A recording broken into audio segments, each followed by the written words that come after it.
নমস্কাৰ বন্ধু বান্ধৱীসকল, মই আজি পালেং শাকৰ লগত মাছৰ এটা চিম্পুল ৰেচিপি বনাব লৈছোঁ। তাৰ বাবে কি কি লৈছোঁ চাওকচোন বাৰু। এই কেইপিচমান মাছ মই কাটি লৈছোঁ। মই শাল মাছ লৈছোঁ। পালেং শাকখিনি মিহিকৈ কাটি লৈছোঁ। এটা পিঁয়াজ, এটা বিলাহীও কাটি লৈছোঁ। অলপ আদা নহৰু খুন্দি লৈছোঁ আৰু কেইখিলামান ধনিয়া পাত। আপোনালোকে সকলোৱে এনেদৰে বনাই খায়েই চাগে, তথাপিও মই কেনেদৰে বনাইছোঁ তাকে আপোনালোকৰ আগত শ্বেয়াৰ কৰিছোঁ। চাওকচোন বাৰু। প্ৰথমতে মই এই কেৰাহীখন পাতি লৈছোঁ। কেৰাহীখন গৰম হ'লত ইয়াতে মই মিঠাতেল দি দিছোঁ আৰু ইয়াত তেলখিনি গৰম হ'লত মই ইয়াত মাছ কেইপিচ এপিচ এপিচকৈ দি দিম। মাছ কেইপিচ বেছি টানকৈ ফ্ৰাই কৰিব নালাগে, অলপ কোমল হৈ থাকোঁতে এইকেইপিচ মই কাঢ়ি দিম।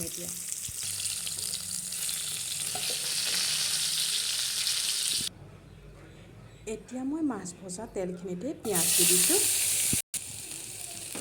আদা নহৰু দি দিছোঁ। আদা নহৰু কেঁচা গোন্ধটো যোৱাত এতিয়া বিলাহীখিনি দি দিছোঁ।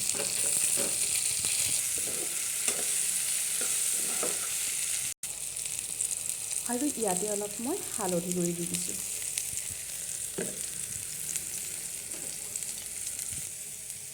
বিলাহীখিনি অলপ গলি যোৱালৈকে এতিয়া মই এইখিনি ভাজি আছোঁ। তাৰপাছত বিলাহীখিনি গলি গ'লে ইয়াতে মই পালেং শাকখিনি দি দিম।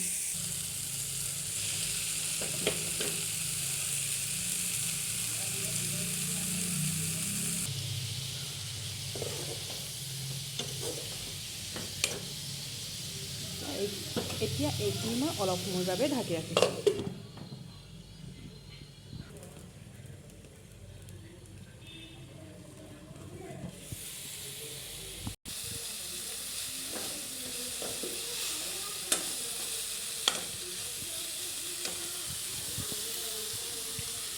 এতিয়া মই ইয়াতে গৰম পানী অলপ দি দিছোঁ।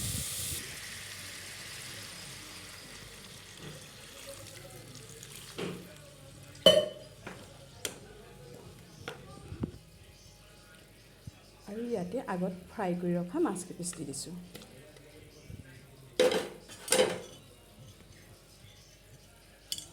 ইয়াত এতিয়া অলপ সোৱাদ অনুযায়ী নিমখ দি দিম।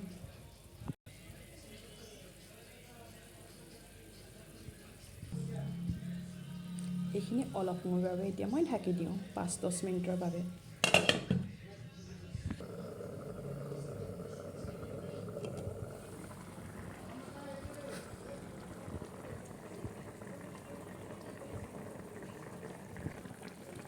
দহ মিনিটমানৰ পাছত এয়া প্ৰায় মোৰ মাছ আৰু পালেঙৰ আঞ্জাখন হৈয়ে গৈছে। আৰু এতিয়া ইয়াত কাটি ৰখা ধনিয়াখিনি দি দিছোঁ।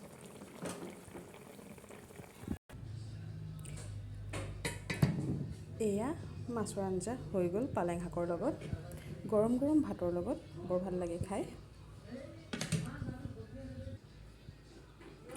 যদি আপোনালোকৰ মোৰ ভিডিঅ'টো ভাল লাগিলে লাইক এটা কৰি দিব। তেনেহ'লে ভাতকেইটা খাই লওঁ।